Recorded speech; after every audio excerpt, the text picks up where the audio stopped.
शुभ प्रभात बच्चों। आज मैं कक्षा छठी की पुस्तक व्याकरण के तीसरे पाठ शब्द विचार आरंभ करने जा रही हूँ। पिछले अध्याय में हम पढ़ चुके हैं कि वर्ण सबसे छोटी ध्वनि होती है। जब बच्चा छोटा होता है तो वह भी निरर्थक ध्वनियों का उच्चारण करता है। जैसे जैसे वह बड़ा होता है उसे सार्थक ध्वनियों का ज्ञान होता है तथा धीरे धीरे वह उन सार्थक ध्वनियों को मिलाकर सार्थक शब्द बोलता है। इसी प्रकार भाषा के विकास में हमने पहले वर्णों की जानकारी ली और अब शब्दों के बारे में पढ़ेंगे। अब हम पढ़ेंगे शब्द क्या है। छोटी छोटी ध्वनियों से मिलकर ही शब्द का निर्माण होता है। अंत्यश वर्णों के समूह से बने सार्थक वर्ण समूह को शब्द कहते हैं। जैसे कमल, कमल शब्द जो है ये विभिन्न वर्ण समूह क, अ, म, अ, ल, अ विभिन्न स्वर और अव्यंजन से मिलकर बना है कमल शब्द। अब हम पढ़ेंगे शब्द भेद।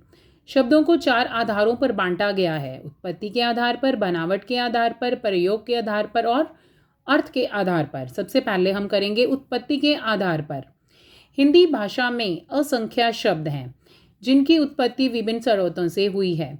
अतः हिंदी भाषा भिन्न भिन्न भाषाओं के मेल से सुसज्जित है। हिंदी भाषा में संस्कृत, फारसी, अंग्रेजी, उर्दू आदि कई भाषाओं के शब्द सम्मिलित हैं। उत्पत्ति के आधार पर शब्दों के 4 भेद हैं। सबसे पहले हम करेंगे तत्सम शब्द।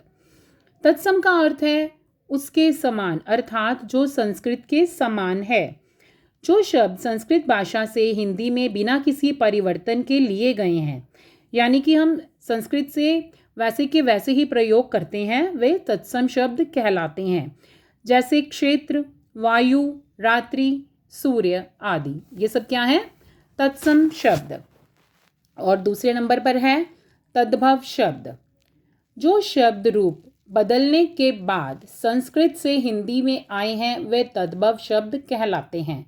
यानी कि संस्कृत के जो कुछ शब्द ऐसे हैं जिनको बदलने के बाद हम हिंदी में प्रयोग कर रहे हैं। जैसे हाथ, हाथ का जो है हस्त, हस्त से ये हाथ बना। रात, रात्रि से रात। सूरज, सूरज क्या है? सूर्य से सूरज बना। तीसरे नंबर पर है देशज शब्द।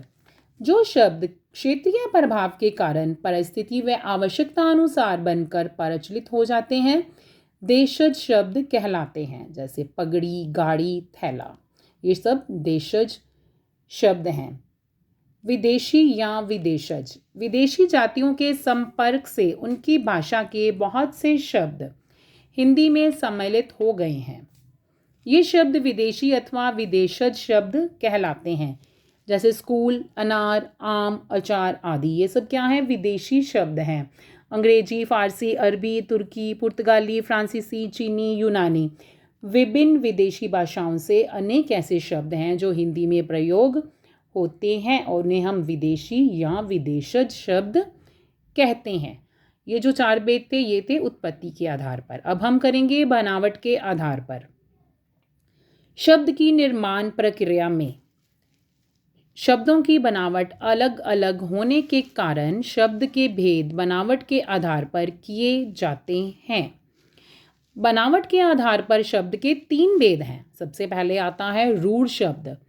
ये रूढ़ शब्द क्या है? जो शब्द किसी अन्य शब्द के योग से ना बने और किसी विशेष अर्थ को प्रकट करते हों तथा जिनका विभाजन नहीं होता उन्हें हम रूढ़ शब्द कहते हैं। जैसे शेर, गधा। अब हम इनका अगर विभाजन करें तो विभाजन करने के बाद इनका कोई और अर्थ नहीं निकलेगा, ये रूढ़ शब्द कहलाएंगे। उसके बाद है यौगिक शब्द। जो शब्द सार्थक शब्दों के मेल से बने हों वे यौगिक शब्द कहलाते हैं। जैसे हिमालय, हिमालय को हम सार्थक यानी कि हिम प्लस आलय, ये इन शब्दों के मेल से हिमालय बना है, जिसमें हिम का अलग अर्थ है, हिम का यानी कि बर्फ, और आलय मीन्स गाड़ी।